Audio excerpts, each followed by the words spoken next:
नमस्कार, इस बुलेटिन में आपका स्वागत है। मैं हूं आपके साथ रविंद्र सिंह। बढ़ते हैं खबरों में आगे। राजस्थान कांग्रेस के अध्यक्ष गोविंद सिंह डोटासरा ने भाजपा द्वारा कांग्रेस के सरकार के विरुद्ध जारी जन आक्रोश आरोप पत्र पर पलटवार किया है। उन्होंने कहा कि भाजपा की केंद्र सरकार के विरुद्ध राजस्थान ही नहीं पूरे देश में जन आक्रोश चरम पर है। वहीं बीजेपी के नेता झूठे तथ्यों के आधार पर राजस्थान की सरकार को बदनाम करने का असफल प्रयास कर रहे हैं। डोटासरा ने कहा कि प्रधानमंत्री मोदी ने राजस्थान की जनता से ईस्टर्न राजस्थान कैनाल प्रोजेक्ट, जिसके द्वारा प्रदेश की 43% आबादी को पीने का पानी और 2 लाख हेक्टेयर अतिरिक्त सिंचित भूमि के लिए राष्ट्रीय परियोजना बनाने का वादा किया था, लेकिन प्रदेश से जल शक्ति मंत्री होते ये वादा केंद्र सरकार भुला चुकी है। वहीं प्रदेश से चुने हुए 25 के 25 सांसद मौन हैं, जिस कारण जनता भाजपा के खिलाफ आक्रोशित है।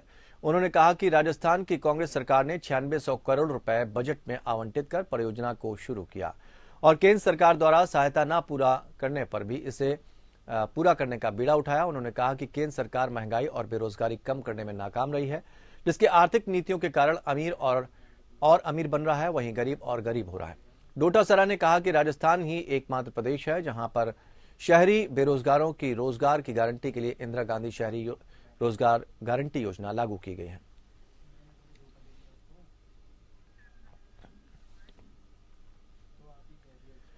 तीन दिसंबर को कांग्रेस पूर्व राष्ट्रीय अध्यक्ष राहुल गांधी की भारत जोड़ो यात्रा राजस्थान के झालावाड़ जिले में पहुंच रही है। इस यात्रा में शामिल होने के लिए यूथ कांग्रेस की ओर से बीकानेर में आम जन को पीले चावल बांटकर भारत जोड़ो यात्रा में शामिल होने का निमंत्रण दिया गया। इस मौके पर यूथ कांग्रेस जिला अध्यक्ष धनपत चायल, कांग्रेस शहर अध्यक्ष यशपाल गहलोत सहित तमाम पदाधिकारी और कार्यकर्ता मौजूद रहे, जिन्होंने शहर के बाजारों में घूम घूम कर दुकानदारों को पीले चावल बांटे और राहुल गांधी की भारत जोड़ो यात्रा में शामिल होने का निमंत्रण दिया।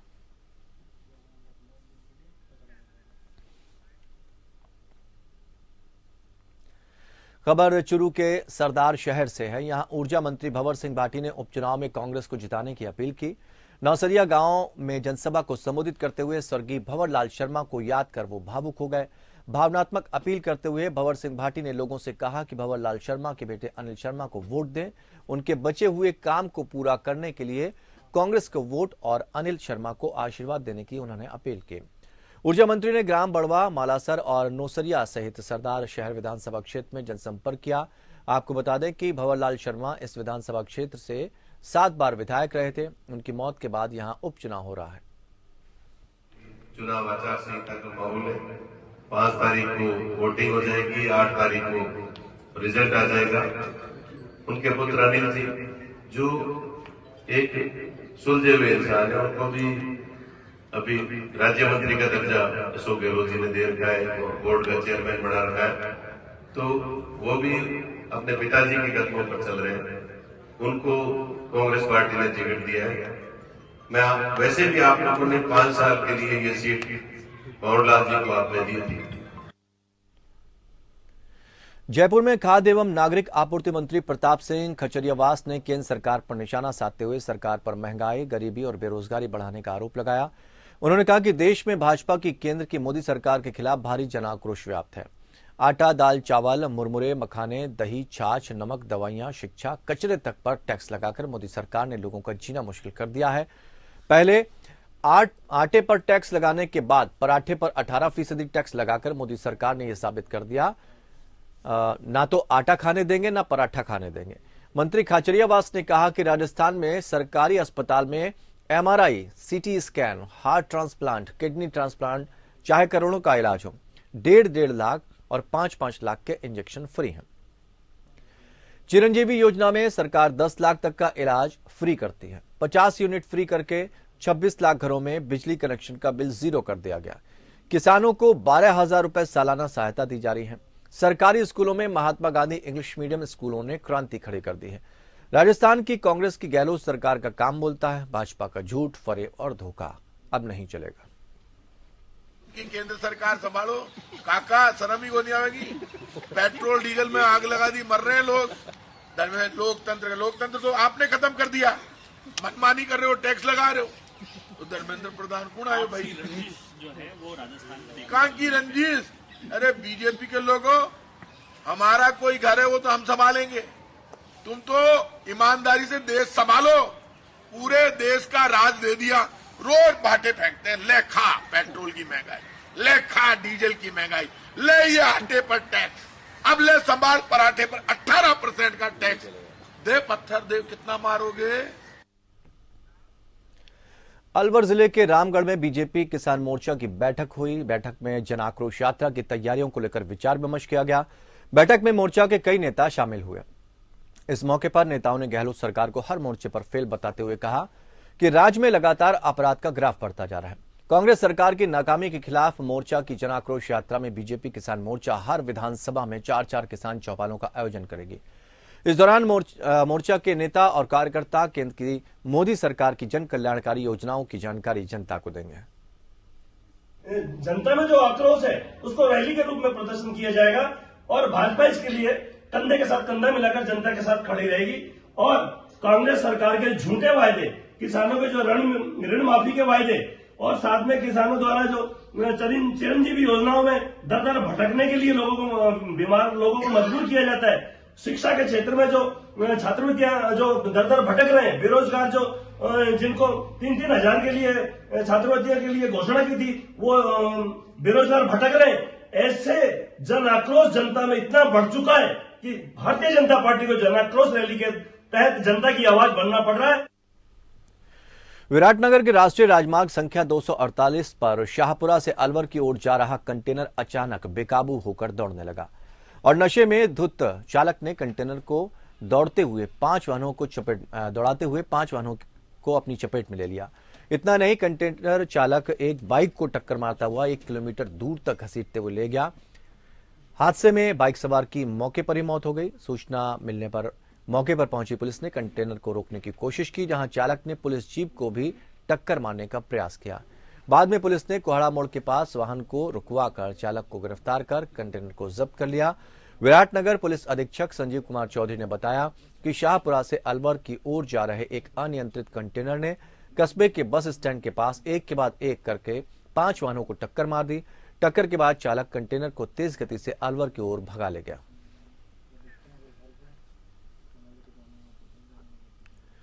बाड़मेर जिले के गुड़ामालानी में पेट्रोल पंप के पास ट्रेलर और कंटेनर की आमने सामने की भिड़ंत हो गई, जिसमें कंटेनर ड्राइवर की मौत हो गई। वहीं ट्रेलर ड्राइवर मौके से फरार हो गया। घटना के बाद गुड़ामालानी पुलिस मौके पर पहुंची। शव को गुड़ामालानी मोर्चरी में रखवाया गया। मृतक के परिजनों को इस घटना की जानकारी दी गई।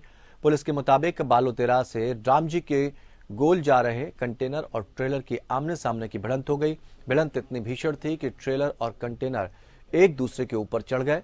कंटेनर के आगे का हिस्सा पूरी तरह से पिचक गया। आसपास के लोगों ने बड़ी मशक्कत से ड्राइवर को कंटेनर से बाहर निकाला। स्थानीय रावता राम गोदारा ने अपने निजी वाहन से कंटेनर ड्राइवर को गुड़ामालानी हॉस्पिटल वहां ले गए। वहां पर डॉक्टरों ने ड्राइवर को मृत घोषित कर दिया। पुलिस के मुताबिक सड़क हादसे में अजमेर के मनोहरपुरा निवासी हेमेंद्र की मौत हो गई। परिजनों के आने के बाद आगे की कार्रवाई की जाएगी।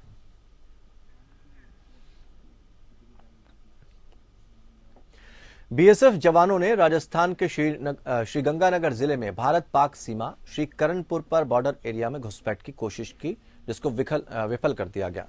बीएसएफ जवानों ने सीमा क्षेत्र के पास एक युवक की एक्टिविटी देखी, जिसके बाद बीएसएफ ने युवक को चेतावनी दी। युवक ने चेतावनी पर ध्यान नहीं दिया, जिसके बाद बीएसएफ जवानों ने युवक की टांग पर गोली मार दी, जिससे युवक मौके पर ही गिर गया। उसे बीएसएफ जवानों ने फर्स्ट एड दी और पूछताछ शुरू करी। बाद में उसे पाक रेंजर्स के हवाले कर दिया। उसके पास एक परिचय पत्र के अलावा कुछ भी नहीं मिला। घुसपैठ का प्रयास करने वाला ये व्यक्ति बहावल नगर का रहने वाला बताया जा रहा है। पूछताछ में उसने अपना नाम सफ्तर हुसैन बताया।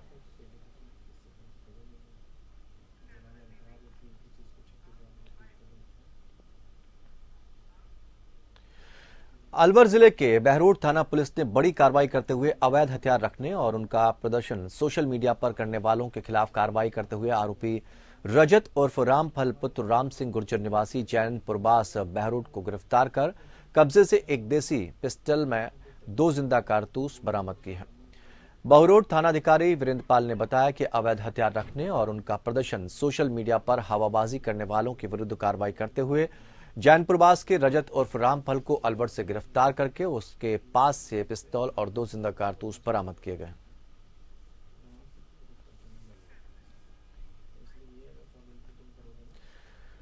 राजस्थान के भरतपुर जिले में आपसी विवाद में जमकर फायरिंग हुई। वारदात में 3 सगे भाइयों की गोली मारकर हत्या कर दी गई। एक साथ 3 हत्याओं से पूरे इलाके में दहशत फैल गई। सूचना पर पुलिस मौके पर पहुंची और हालात को संभाला। पुलिस ने मृतकों के शवों को स्थानीय अस्पताल में मोर्चरी में रखवाया। वारदात के बाद आरोपी मौके से फरार हो गए। घटना से वहां जबरदस्त तनाव फैल गया। मौके पर भारी पुलिस बल तैनात किया गया है। पुलिस और प्रशासन के आला अधिकारी भी मौके पर पहुंचे हैं। पुलिस के मुताबिक वारदात भरतपुर जिले के कुम्हेर थाना इलाके के सिकरौरा गांव में हुई। वहां आपसी विवाद को लेकर 2 पक्षों में झगड़ा हो गया। इस पर एक पक्ष के युवक ने अपने साथियों के साथ मिलकर सोते हुए परिवार पर ताबड़तोड़ फायरिंग कर दी। इसमें गोली लगने से 3 सगे भाइयों की मौके पर ही मौत हो गई और 2 महिलाओं सहित एक युवक गंभीर रूप से घायल हो गया। गोलियों की आवाज पर गांव में हड़कंप मच गया। वारदात के बाद आरोपी मौके से भाग निकले। और चेयरमैन साहब तो उन्होंने मृतकों के लिए जो मुआवजा दिया है अभी 1-1 लाख रुपए, 3 लाख चेयरमैन साहब ने दिए, 3 लाख प्रधान जी ने दिए।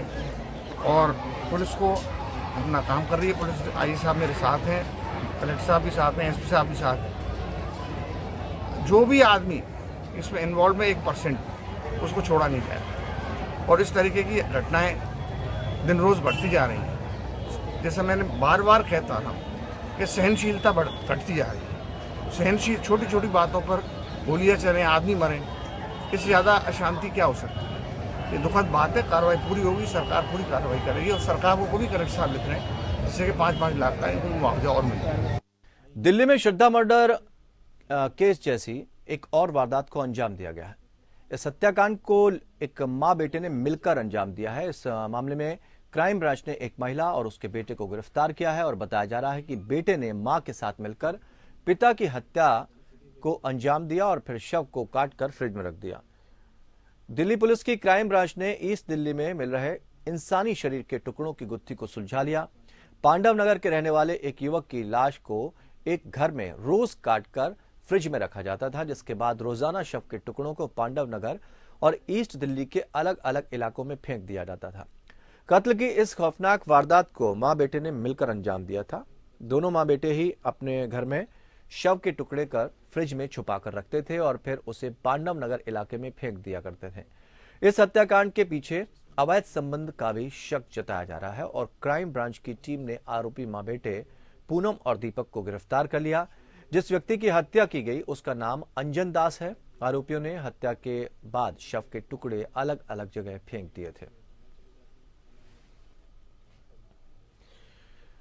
तो शव के टुकड़े कर फेंक दिए गए। एक पिता के शव के टुकड़े, मां और पुत्र ने इस वारदात को अंजाम दिया। वाजिद अली हमारे सहयोगी इस खबर पर हमारे साथ जुड़े हुए हैं। वाजिद, एक के बाद एक जिस तरह की घटनाएं आ रही हैं वो काफी चौंकाने वाली है कि इस दौर में इस तरह की जो घटनाएं आ रही हैं उसका पता लोगों को नहीं चल रहा है, आसपास के लोगों को। लेकिन इन घटनाओं को लेकर सबसे पहले इस खबर पर अपडेट चाहेंगे और उसके बाद फिर हम कुछ और सवाल जानते हैं आपसे। देखिए, बिल्कुल बताना चाहूंगा, ये पूरी जो घटना है ये जून के महीने में हुई थी 2022 में। उस वक्त जो है पूनम नाम की जो महिला है उसे ये शक था कि उसका पति अंजन दास जो है उसका किसी बाहरी महिला के साथ अवैध संबंध चल रहा है। इस पूरे मामले के बाद उसने अपना जो नाबालिग बेटा है उससे बातचीत की और बातचीत करने के बाद पूरी हत्या की साजिश जो है वो रची थी। और हत्या अभी किस तरह से की कि बाहर से हथियार लेके आई, चाकू लेके आई, चाकू लाने के बाद रात को सोते वक्त जो है अपने पति की हत्या की। हत्या करने के बाद उसे इस बात का डर सता रहा था कि कहीं पड़ोसी को पता न चल जाए या फिर वो फंस न जाए, जिसके मद्देनजर वो एक सूटकेस भी लेके आए।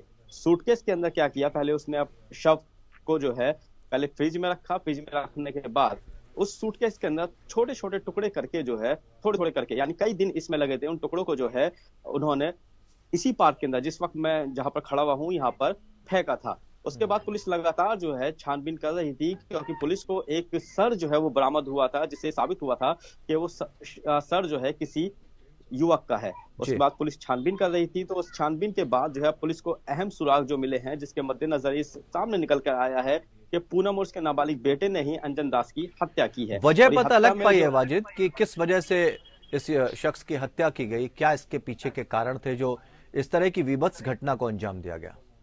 देखिए, दिल्ली पुलिस की अपराध शाखा है, उसने नाबालिग को हिरासत में लिया है और पूनम को गिरफ्तार किया है। तो साफ तौर पे उनसे पूछताछ में जो पता चला है वो यही पता चला है कि अंजन दास का किसी अन्य महिला के साथ अवैध संबंध चल रहा था और उसके चलते जो है घर में भी पारिवारिक कलह जो है वो चलती रहती थी, झगड़ा होता रहता था आए दिन। और पूनम जो है लगातार अंजन दास को मना करती थी कि बाहरी महिला से संबंध ना रखे, लेकिन साफ तौर पे जो है ये संबंध जो है बाहरी महिला से ज्यादा बढ़ते रहे और घर में जो है ठीक है, अवैध संबंधों का हवाला दिया जा रहा है, जिसकी वजह से ये इस घटना को अंजाम दिया गया। फिलहाल आरोपियों को गिरफ्तार कर लिया गया है, ये बताया जा रहा है। बहुत बहुत शुक्रिया वाजिद तमाम जानकारी देने के लिए। बढ़ते हैं अगली खबर की तरफ। समाजवादी पार्टी के नेता आजम खान अपने घर रामपुर में करो या मरो की स्थिति में है। रामपुर विधानसभा सीट पर 5 दिसंबर को होने वाले उपचुनाव में जीत के लिए सत्तारूढ़ भाजपा ने पूरी ताकत लगा दी है। इस सीट पर मुकाबला सपा प्रत्याशी असीम रजा और भाजपा के आकाश सक्सेना के बीच है। इस बीच आजम खान के आरोप और बयानों ने सियासत गरमा दी है। रिपोर्ट देखते हैं।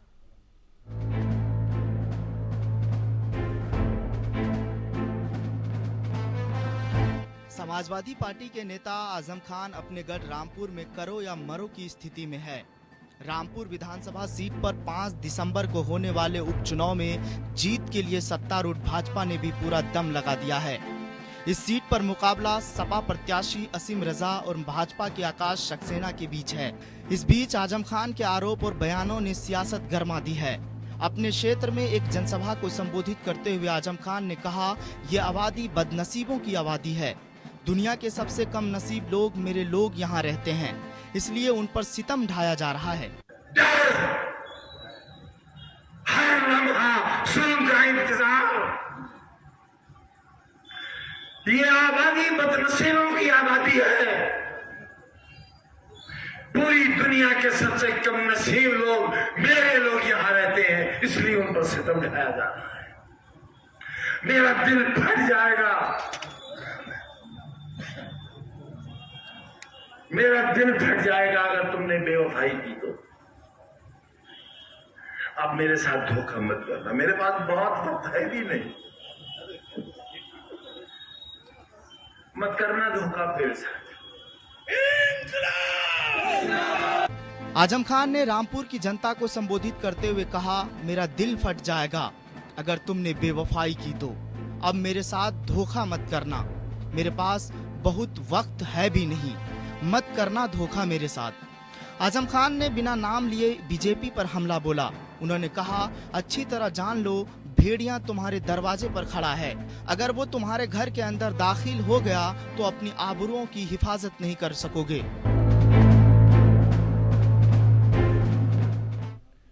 इस बुलेटिन में फिलहाल इतना ही, लेकिन खबरों का सफर लगातार जारी रहेगा। जुड़े रहिए हमारे साथ।